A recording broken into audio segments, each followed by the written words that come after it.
Welcome to another edition of Chewin the Fat. And another one. Yes. Did you know that this will be our very first Chewin the Fat that has an international guest? You are absolutely correct. He's kind of an international man of mystery. I would agree. A guy that we go backpacking and camping with quite a bit. Canoeing once in a while. I have yet to go canoeing with him. So, without further ado, I bring you the one, the only, thank God. It's Toots! Toots, live straight from Thunder Bay, Canada, Ontario, Canada. Oh, he's breaking open the beer already. What Hi, friends.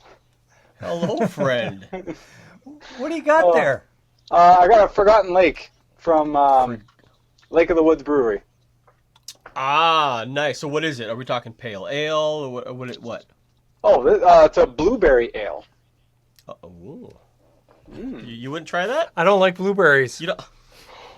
So, What? what if I gave you a pickle beer? Would you like that? No. Okay. Good point. You know, we've got the one and only American beer here, the Coors Light. And Toots, you've been here before. This Yeah, is the Rocky Mountains. I remember feel- that trip. Is it hard to breathe looking at this can? Yes. The can is blue, cold as the Rockies. So, Skull.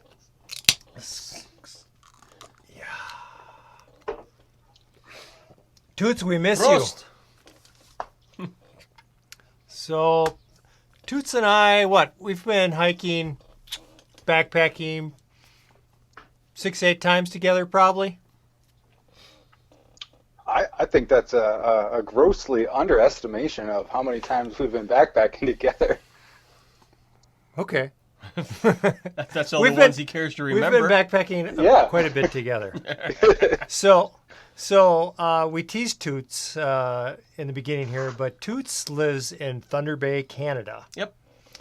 And you lived there all your life, right? I have. You have. Yeah, it's the only place I've really decided to call home. Where you got that poster from. Yeah. That's right. Right back there. Yep, Thunder Bay, Ontario, Canada. And for those of you who are wondering where that is, so we're in Minnesota, drive straight north, just across the Canadian border, about hour? Maybe?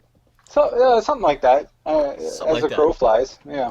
Yeah, So on whatever the- that is in Canadian time. On the north shore of Lake Superior, not too far from Isle Royale. Different time zone. Yep. I think if Yeah. I drove to you, I think it would take me about eight hours. Yeah, down if I to didn't, the cities. Yeah, if I didn't stop, something like that. But to the Superior hiking trail, it's like 2 hours, right?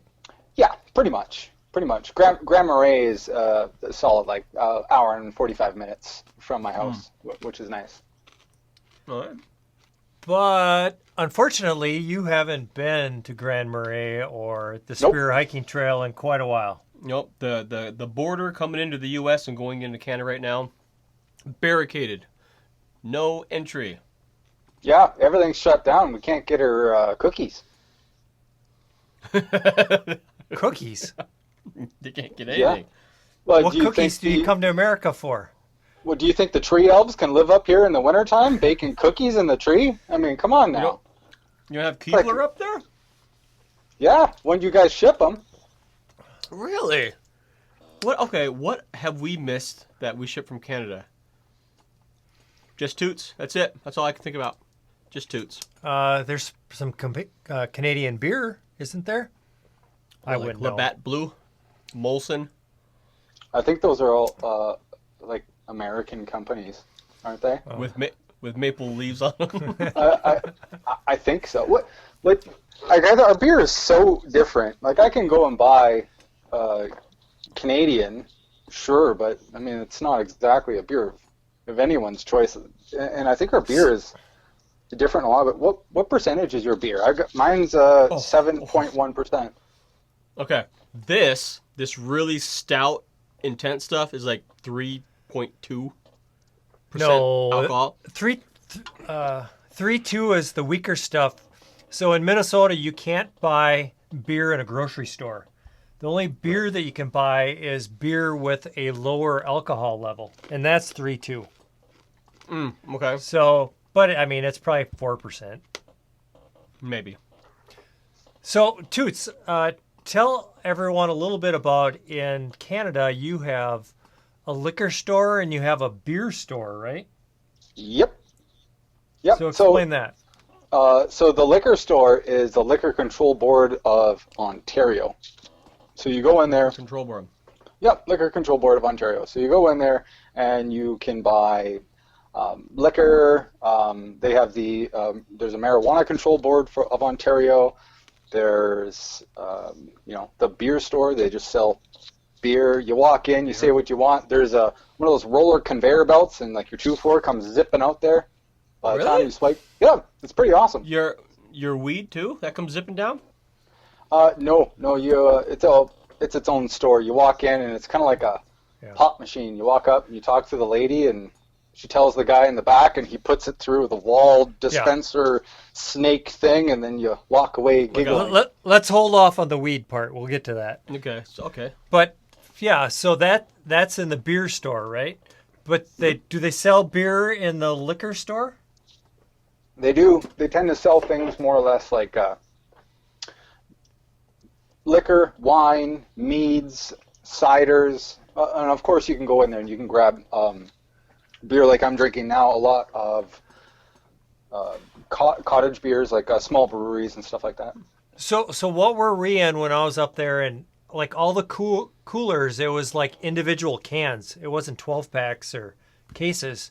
You just like grabbed a can of this, a can of that, whatever you wanted, and you headed out. Yeah. You can make your own 6-pack. We got stores like that here. No, but I mean, that's the way the whole store was. I like it. They didn't have like the cases of Coors Light. I like it. I like that. So it's fantastic. You can still find that, of course, but I think a lot of people find a lot of, especially me, joy in walking around and trying new drinks and beverages and stuff like that. Yep, I do, for sure. So we mentioned it a little bit earlier, Toots. So in Canada, marijuana is legal. In all of Canada, or just Ontario, or everywhere? All of Canada. It's not Canada. So I was all of Canada. Canada Stan. So Canuckistan, that's what it is. So interestingly enough, you were telling me before that you can get your weed by mail. Yep. So Really? So how does that work? And my beer. But you just go on a website, order what you want, and the Canadian Post? Marijuana Board sends it to you. Canada Post. Yeah. Canada Post, just like that. So you don't, but there is a store you can go to as well? Yep. Okay. Because in America here, like in Colorado, it's just like a liquor store where there's all these people lined up outside waiting to get their weed. Oh, yeah.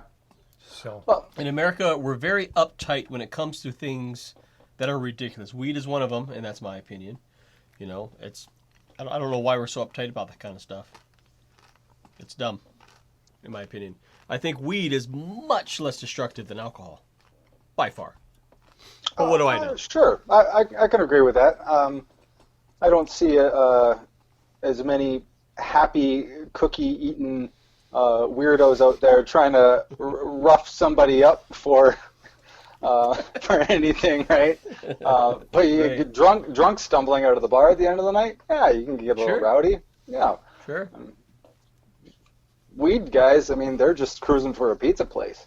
Yeah, right. Exactly. Toots, let's transition. We'll get back to Canada here, but let's so we don't lose people. Actually, talk about backpacking and hiking a little bit. That's a great idea. So, tell people about the hiking trails in Canada. Oh, the moose trails, donkey trails. Yeah, I mean, I can't speak for Canada as a whole. That's like saying the Superior Hiking Trail is an example of all of America's trails. Right. Where I am specifically is northwestern Ontario, right on the tip of the Great Lakes, Lake Superior. We have very few hiking trails in the context of the Superior Hiking Trail, where you can backpack you stop at a location, you camp, stuff like that. That's pretty rare, unless you're canoeing. Then that's more of a thing. There's established trails, established campsites, and stuff like that. But as far as backpacking goes, they're usually hiking trails that are moose trails, bear trails that have leading to points of interest, so usually water, and people will hike up to a mountaintop, take a couple pictures, and they hike back down. Our rec trails are used vastly for hunting, fishing access, stuff like that. Not as much as the backpacking, I want to keep going from location to location. That's pretty rare, unless you're looking at bushcrafters and stuff like that. There are a lot of people that'll do that. Right. See, I find that interesting because down here in the States, hiking, camping, and just outdoor activities now have exploded. It's kind of like the new yoga, the new Zumba, the new jazzercise, what have you. Everyone is out there. Everyone's got to get pictures of the gram, on a mountaintop or a view or whatever. And the trails that Jeremy and I frequent quite a bit, Superior Hiking Trail being one of them, packed. Being in Bear Lake, one of the largest trailhead parking lots on the whole trail, packed cars mile down the road. Wow. Insane. Like thousands of people on it on Thousands one of day. people. Yep. So I've been avoiding the Superior Hiking Trail. Mm-hmm. And I just went up to Boundary Waters a few weeks ago. But, just looking for other places to go. Now, near Thunder Bay, there is the Sleeping Giant Provincial Park where I got that poster. And I've been up there with you a couple times. And I know you frequent that place. It's not what I would say a long-distance trail. It's more like kind of like an American state park, but it's a little bit bigger than a state park down here. And Rob, you went out there a couple years ago with us. Tell us a little bit about the Sleeping Giant and why it's called the Sleeping Giant. Well, as Jeremy can clearly tell you from his observations, that it's a distinct formation of what appears to be a man laying down in the middle of Lake Superior with his arms crossed over him, laying on his back. I don't see it. Sorry. Yeah, specifically from the bay in Thunder Bay, it really stands out, as Jeremy. He cannot see it. He cannot see it. He can't see it. It's like that. I put a thumbnail in my video where I thought it was the giant and it wasn't. Yeah, that's not the giant, buddy. And there's a couple of different stories that give it its name from different Aboriginal groups. But it became a really, really popular area during the Second World War, I think it was, where they found the biggest silver deposit in the world, and they spent a lot of time. Yeah, they spent a lot of time trying to mine that out. But it's just at water level with Lake Superior, and it kept flooding, and a lot of people ended up dying due to that. There's a lot of history there, and I really wish I could go deep into it, but I would just get a lot of it wrong here on YouTube. But sitting around a campfire, I could probably talk forever, but as recorded history, it's something to look into. Yeah, because we're not going to fact check you. Yeah, we can't fact check you. Yeah.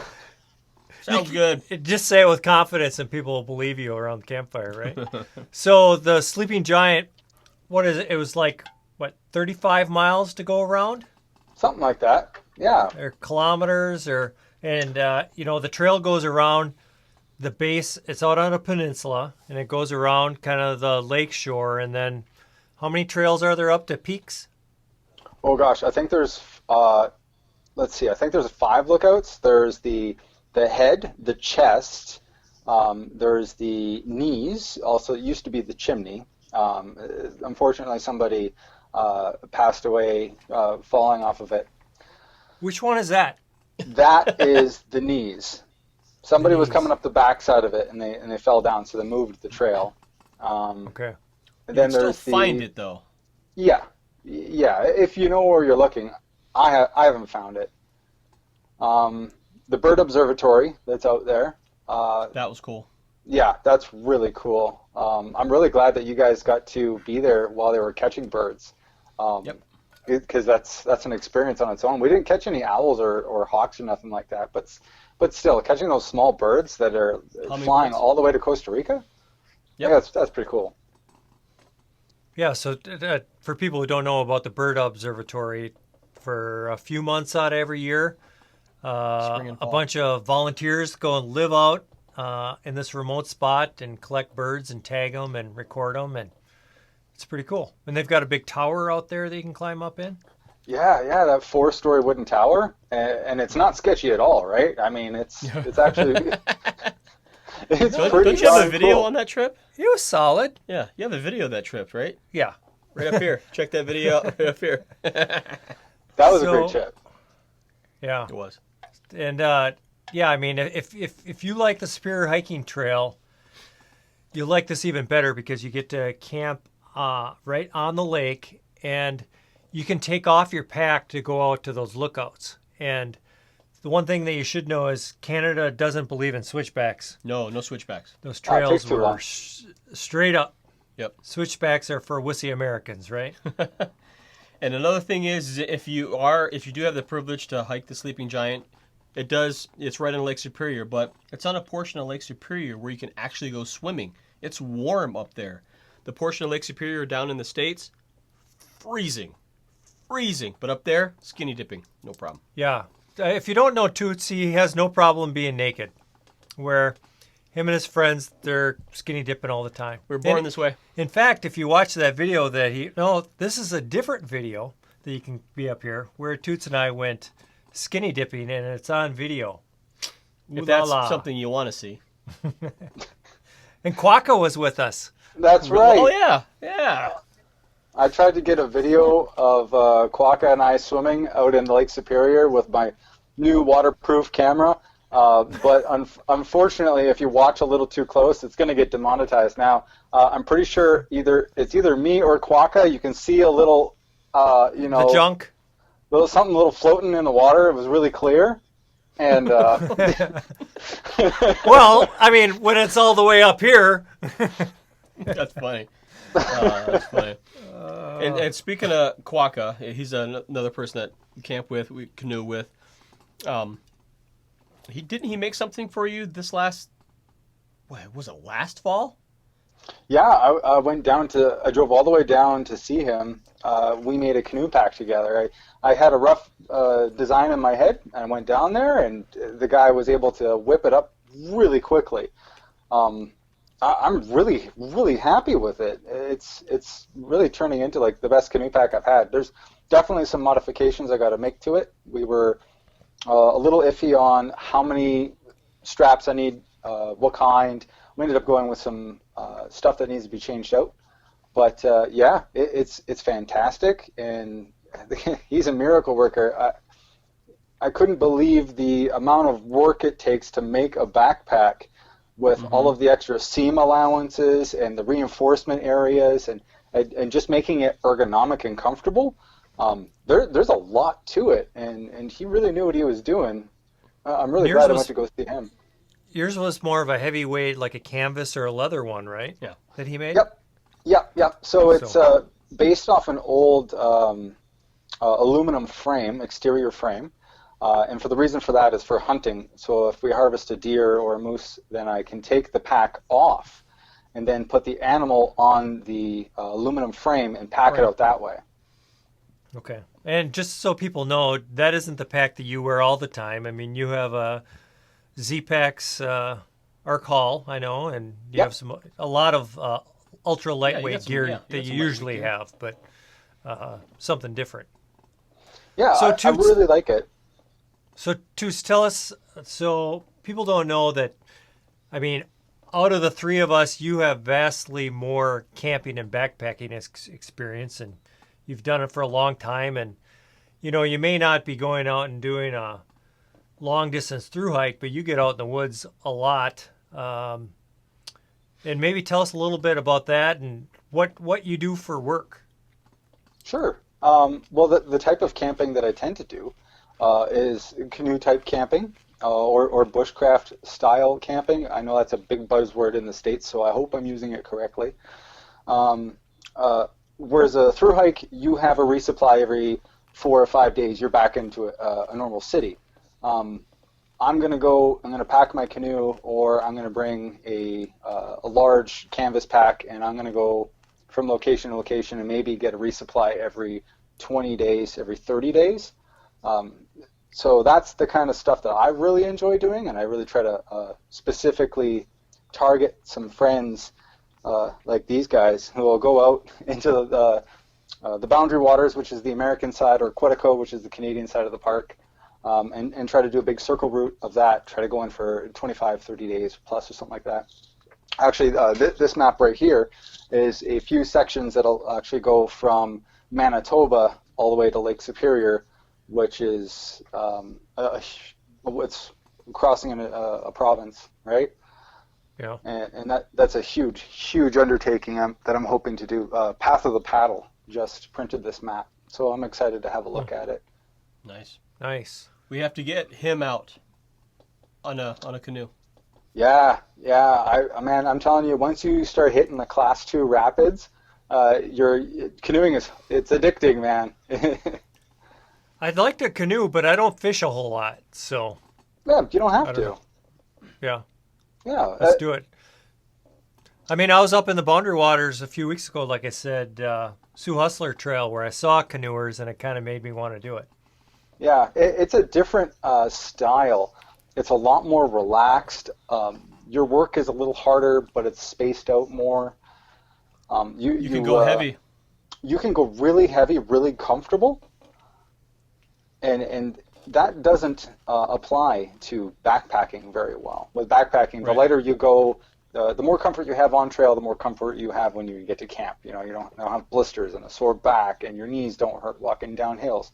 You can go as heavy as you want in the canoe, as long as your portages are manageable under 4 or 5K, then you're fine. And you go out on these trips for a week or 2 weeks without a resupply, right? A month, yeah. Yeah, a month out in the woods without a resupply, and you put it all in that heavier sack that you have for canoeing, right? Mm-hmm. Interesting. Yep, you ever use a Wanagan? You know what a Wanagan is? No, I don't know what a Wanagan is, but I believe. Are you referring to the crates? Yes. Okay. Yep. Okay. They use them a lot in the northeast, up in Maine area. They're huge up there. They use them for not only hauling their gear, but they have insulated versions where they're carrying other refrigerated items. You take them out of the boat, use them as benches around the campfire, use them as cutting boards for food. I mean, tons of uses for these things. The bottoms of them are shaped so they contour to the canoe. Every canoe gets one Wanagan. That's pretty cool. It's pretty slick. Yeah, I have seen people portaging those crates around, and I can't help but stop and ask, like, do you guys need help? Do you? Because there's some poor people they get on these outfitted trips, and I think I've been told a few times by some outfitters that it's part of the experience of hauling these things around, and okay. I think if you're going to do a long trip along a river where you're camping right along the banks, so it's only, a few, like 100 don't meters have long maybe, portages, then you're fine. But however many rods, I mean, on multiple portages or portages, as we say down here, yeah, those aren't the best just to carry around. But if you're doing a river trip, awesome. Explain to people who aren't canoers the measurement a rod. A rod. You know what a rod, the unit of measure? Yeah, the rod is the length of a standard canoe. It's about 17 or 18 feet. Oh, actually, I thought it was the length of a fishing pole. A rod? So now I've been corrected. Nice. So, Toots, tell us how you go out in the woods for your work. Oh, yeah. Well, for work, I work with people with special needs. And I try to bring in my passion of backpacking and camping and hunting and all that kind of stuff. So what I've been able to do is start up a business where instead of providing simple supports that are bringing someone to the library and helping them learn to read, there are a lot of people that can do that job. What I like to do is try to help them get outside of those boundaries, and I'll take them fishing. I'll take them in the canoe. I'll bring somebody out hunting. I had a young lad. We went out mushroom hunting, and we ended up harvesting a few grouse. So we had grouse and fried mushrooms and a campfire and just a wonderful time. And we'll go out there for a day or two. And That sounds awesome. And yeah, I mean, you've talked about that you do it sometimes with the same person regularly, and you've seen kind of progress with their social skills as well. Absolutely, yeah. I have a couple clients that I've been working with for 6+ years now. Some people I take out once a month or twice a month. Other people I take out every single week. I mean, that's more or less because I've built up relationships and bills need to be paid. But at the same time, it turns into growth and even friendship. A lot of my clients now are generally they're my friends, and their families have come to know me as a friend as well. That's amazing. You get competent in outdoor skills. That adds a certain level of confidence in your everyday life too. It does. Yeah, I think that sitting down and teaching, the best way to learn is to teach. I was taught that when I was very young, and sitting down to teach the basics of skills over and over and over again, like how to light a fire with a flint and steel. Though I would never consider that to be an emergency source at all. That's just for fun. Being able to light a fire now comes to me very naturally because I've taught that skill and I've helped other people progress through those skills. And I've made the mistake as many times as I can, but then seen other people and in their ultimate wisdom make different mistakes that I never would have even thought of. So what I would consider an expert is somebody who's made every single mistake possible. And I think hopefully I'm well on that way. Hopefully. Yeah, I mean, I bet you've asked me like at least 10 times, hey, Jeremy, you want to learn how to make a fire with a nest and a flint and steel? Bird's nest and And I'm like, steel. yeah, I'm good. Yep. I have my cotton swab and Vaseline. I know you do. I know you do. That's amazing. I do that in videos now just to aggravate Toots. Yeah.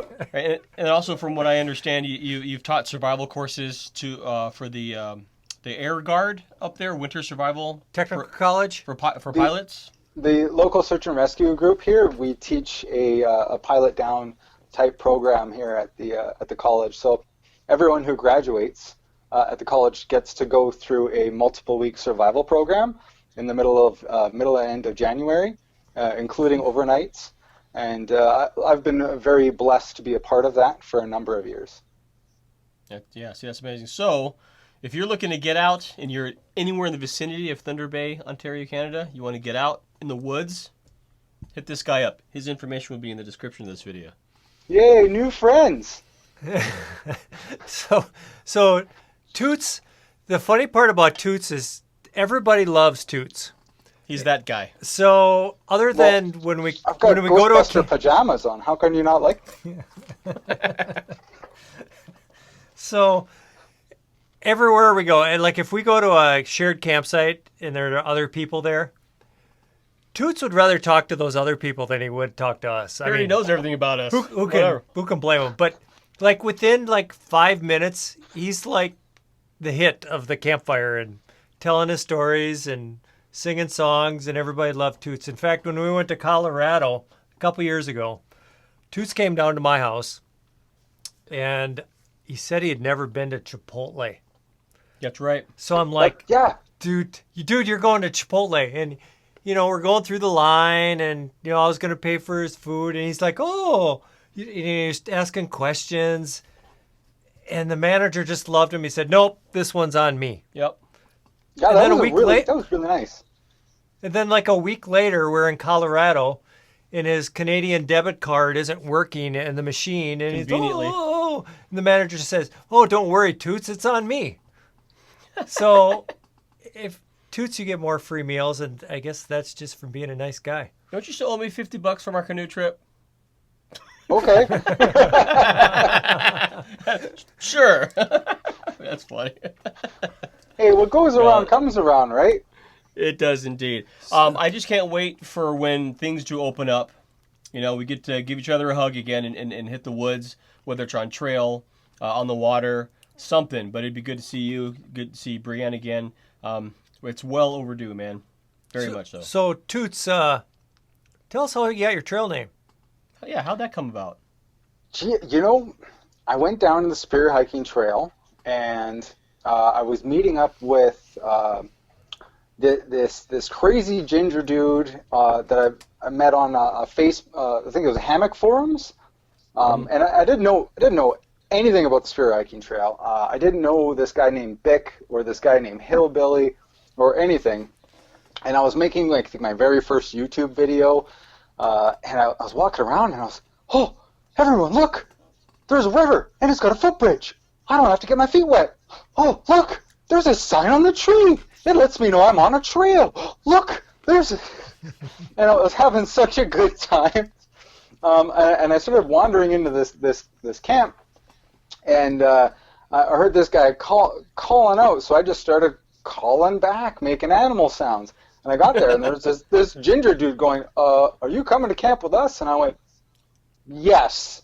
Yes, I am. So I was sitting around the campfire with these guys, having a good old time, and one of them there was getting a real hard time for not having a trail name, and he ended up getting the trail name Boobs because he is so likable. He is the nicest guy, and everybody loves Boobs. That's right. Everybody loves Boobs, right? And then they turned to me and they said, "Hey, what's your trail name?" And I had forgotten that we were all giving him a hard time for not having a trail name. And all I can think of was that I had gas. And I couldn't hold it in. And that happened to be at that moment, at that time in history.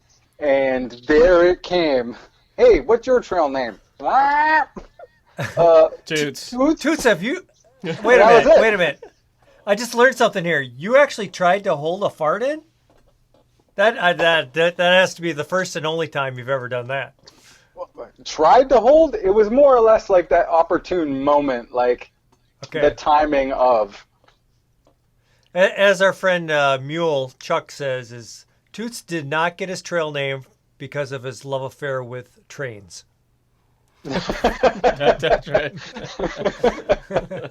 Exactly right. That's true. So what happened there is when I got my first dehydrator, I made a pot of chili. I'm talking I made a pot of chili, and I dehydrated all of it. A cauldron? Sounds like the Office episode, but yeah. And what happened is I had enough chili that I had a year and a half's worth of chili. So every single trip I went on, for lunch and dinner, I was dehydrating chili. I was rehydrating chili, and it kind of dawned on me there when I was getting that nickname. Just trip after trip after trip, I kept pulling out my bag of chili, extra spicy, extra beans. But I have hiked with someone. You have frequency for gas, but the Miyagi that we go camping with has the worst smelling farts of anybody. He needs to see a doctor. Putrid. Oh, interesting. I don't have a rival yet, an international rival. Oh, we got to break. Yeah. Rivalry. So you and Milos. But I tell you what, if I'm going camping with you two, I'm walking in front. No doubt. No doubt. I hope I meet that guy. He seems like a riot. Wait, Milos that's a bad word in the States right now, right? I mean... Exactly. Milos is out of control, man. Yeah. So, speaking of which, what's it like living above the United States? Is it kind of like living over a crack house? It's weird. It's very weird. How politically correct are we on your channel there, Jeremy? We're not. In fact, today is election day in the United States, so everybody can go out and vote. Yep. Go ahead. Oh yeah, because this is going to be post-dated for the right? Shh, that's a secret. Oh, okay. I guess nobody knows you record your videos ahead of time. No, we don't know that. This is live. for everybody that watches it. Well, living above the states, I think is really, really interesting because not only do I watch,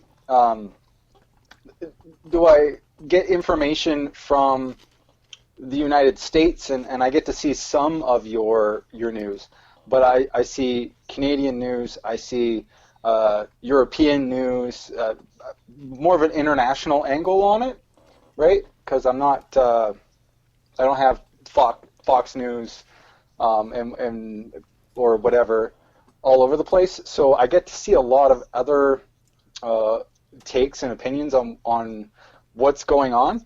And I'll tell you, for the most part, excuse me, I'm sorry, it's really difficult for me to wrap my head around exactly what's going on. I think I messaged Jeremy when I heard about what was happening in Minneapolis, and I After flat the out George asked, Floyd. Like, Yeah. I don't understand or believe what's going on. I need some context. I need to reach out and get information from a friend who's there, because what I was seeing and the information I was getting really seemed unbelievable. Yeah, it was. It's a shit show. Yep. Yeah. So Politics is weird because it's all American. It's infiltrated everything. So Toots, what's interesting, when I was in Canada, you guys have elections and go and vote just like we do down here. Nope. But you have like a rule. You have a rule on your, like, the campaigns can only be like 60 days long or something. Like, yeah, it's very different. Here it's continual, and like the yard signs and the political ads on radio and TV, they can only run for like 60 days in front of the election. That might be wrong, the amount of days, but it's short. Right. Yeah, it's very short. It's only a few weeks that you're allowed to do any type of campaigning or stuff. And I'm definitely the wrong person to ask on that type of factual information. But yeah, I feel like you guys do it year round, every single year. Feels like it. Yeah, it feels like it, and yeah, it's just, and nowadays it's just you're either like way too outspoken about politics or you're just afraid to talk about it. Pretty much. Yeah, that sums it up. So, yeah, it's crazy. I avoid those topics. I usually avoid religion. If someone asks me about it, sure. I mean, I can give them my opinions, but it's just not worth getting into it most of the time. That's a very good point. If somebody's not, go ahead. No, go ahead. Oh, if somebody's not willing to spend the time to understand your opinion, they shouldn't ask it. Right. That's putting yourself in a difficult spot. If I asked one of you guys, what do you prefer, Bic lighters or Zippos, and I don't like your answer, and I know that ahead of time, well, it's kind of a disservice to me to ask that question. Yeah. Right. It puts us both in an uncomfortable situation. What I like talking with Toots while we're hiking, what I like about it is, I can learn all sorts of things about Canada, like ask about universal health care and things like that. And it isn't a political conversation. It's just like, this is how it's done. And, I talk to him and we talk about, insulin costs $70 or whatever it is down here. And he's like, what? Yeah. So, and I mean, their taxes are higher there. Now, is Canada considered socialist? I don't know. I don't think so. I don't know. Yeah. I don't know. But anyway. I mean, we're definitely not the land of the free, where you can, like, I don't know, do whatever you want, like smoke dope or,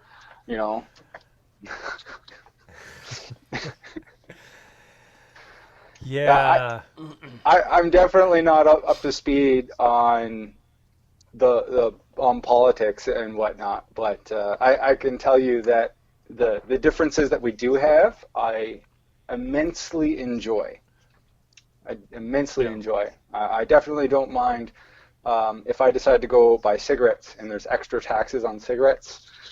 I don't mind, because those extra taxes go towards treating people who have lung diseases, and that's where that revenue That's tends ironic. to be. What's That's that? ironic. Yeah, Yeah, it's but- ironic that the cigarette tax goes to help people with lung disease, but Yeah, it's, stuff like it's that, right? circular. Just like taxes that have to do with your vehicle. Vehicles are damaged in the roads, those taxes go towards the roads. So I guess same same concept. I get it. But That's yeah. the way it should be, really. Yeah, I guess, yeah. So Ish. anyway, Toots, I hope that we can go hiking with you again soon. I'm hoping by next summer things will open up, but the old Corona down here is going crazy again. So I heard. I think they closed the border again. Every month I keep getting an update that the border's closed an extra month. yeah.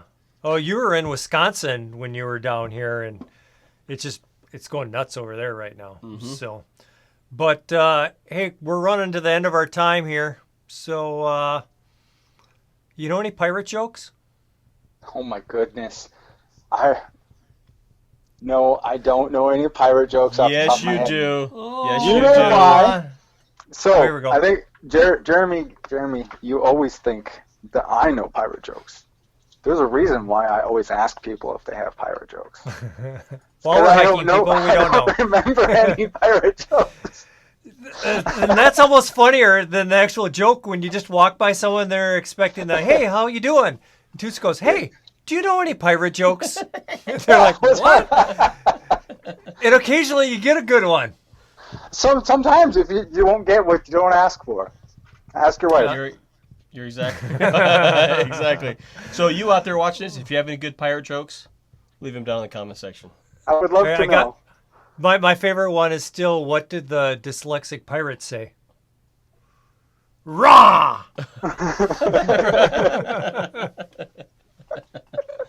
So Oh, I'm bad. going to get hate mail. So bad. Hey, if you haven't finished your beers, come on there, boys. Mine's almost gone. I drank a lot of water today. I don't need any more water. Anyway, thanks for joining us. Check out Toots on the Trail. Toots has a YouTube Yes, he channel. They're made for his grandma, They're made for But, my grandma. but they're entertaining. So check them out. And if we don't see you before the holidays, have a good Christmas. Yep. Yeah. And I really hope that we get a chance to hook up again there, boys, and maybe just share a few beers on or off YouTube. It doesn't matter. I miss you guys. Yes, We can miss do you that. too, bud. All right. Soon. Cheers, brother. Bye-bye. Skål. Skål.